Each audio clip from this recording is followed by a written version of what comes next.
முதுமையில் அப்படிங்கிறது ஒரு ஞானம், தெய்வீகம், ஒரு ஆத்மார்த்தமான ஒரு சிந்தனை, தபசு, நிறையா விஷயங்கள கத்துக்கிட்டோம். பூமிக்கு வந்தோம். நிறையா நம்மள சுத்தி நிறைய நல்ல விஷயங்கள பார்த்தோம். பேர குழந்தைகள படிக்க வச்சோம். போதும் நமக்கு தேவையான தன்னிறைவு பெற்றோம் அப்படின்னு சொல்லிட்டு, அந்த குரு திசை வரும்போது ஒரு அற்புதமான தியானமும். ஏன்னா கடகம் ஆயில்யத்தில வந்து நிறைய மகான்கள், நிறைய ஞானிகள் கடக ராசியில தான் அதிகம் தோன்றாங்க. அந்த கடகத்திற்கு உண்டான அந்த ஆன்மீக ஸ்பிரிச்சுவாலிட்டி இவங்கள்ட்ட வந்து அந்த குரு திசை வந்துரும். ஒரு கோவில் கட்டினேன் சார், ஒரு குலதெய்வம் கோவில் எடுத்து செஞ்சோம். ரொம்ப நாள் உறவுகள்லாம் பிரிஞ்சிருந்தாங்க. எல்லா பேர பிள்ளைங்க, மகன், மக எல்லாத்தையும் வந்து ஒரு ஆர்கனைஸ் பண்ணி, நான் சந்தோஷமா இருக்கேன் அப்படின்னு சொல்லக்கூடிய எத்தனையோ பெரியவர்கள நம்ம குரு திசையில பார்த்துருக்கோம்.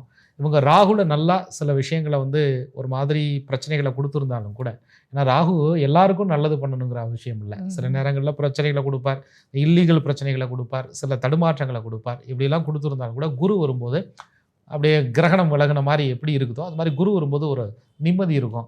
அப்பாடா! சிலது பிரிந்தால் சந்தோஷம், சிலது இணைந்தால் சந்தோஷம் அப்படிங்கிற ஒரு நிலையை குரு வரும்போது இவர்கள் உணர்ந்தவர்களாக இருப்பார்கள். இந்த பிரிவு எனக்கு சந்தோஷத்த குடுத்தது.